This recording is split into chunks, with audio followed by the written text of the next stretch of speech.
We are here today in front of the Japanese consulate in Chicago to protest the ongoing nuclear accident in Fukushima, Japan. The accident happened 6 years ago on March 11th and continues to spew radioactive contamination into the ocean, which we're focusing on today with the theme that water is life. We're asking people to send postcards to the Japanese consulate addressed to the Prime Minister of Japan to please ask for more international help to resolve this problem so that the ocean does not continue to get contaminated. Here today we have a number of protesters who've worked on this issue for many years, and with the theme of not contaminating the ocean today.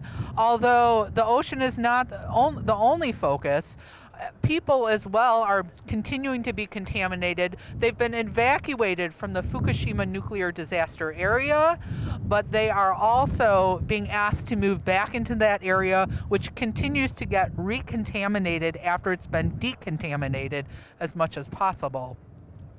So today marks the 6th year. We do not know how many more years this will continue to go on.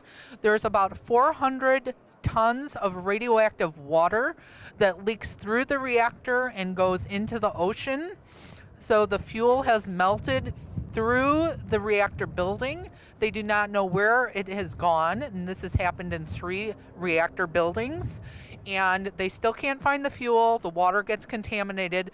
They've tried to collect as much of the contaminated radioactive water as they realistically can, which they store in containers, which have covered the site, the remainder of the site now. They keep building containers to cover the area and fill them up with radioactive water, which they try and treat and pull out a lot of the radioactive material, but they can't take it all out, and the remainder will get put back into the ocean. I'm with NEIS. I'm retired from the University of Chicago. I visit Fukushima about twice a year and have followed this issue since the time it began. I was reading an editorial in the Tokyo newspaper today, which was focusing on what's happening with so-called evacuees, more properly refugees, being driven to return for economic reasons by and large, and being sent to zones that have contamination levels that are only recognized by the ICRP for post-accident periods. The Japanese government is taking advantage of that threshold and extending it indefinitely and sending people with children there too. The evacuees, the children have faced bullying in their schools, and one of the solutions of a publicized case is for the school board of that city to go to a multi-million-dollar environmental creation complex center in Fukushima, where they learn the correct information about radioactivity, mainly that it does good and it's not going to harm you.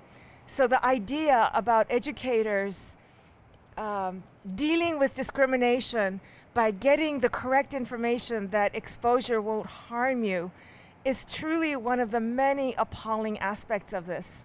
So I also want to say that water is life is a slogan that Fukushima activists also marched to, because they wanted to get criminal indictment of TEPCO for dumping those waters into the Pacific.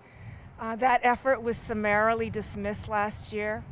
So they were very happy and sad to learn about the attention that the No DAPL movement got, and they would email me and say, why is it that we can't get this kind of attention for contaminating the Pacific? So it's an ongoing project for all of us to prioritize life. Thank you.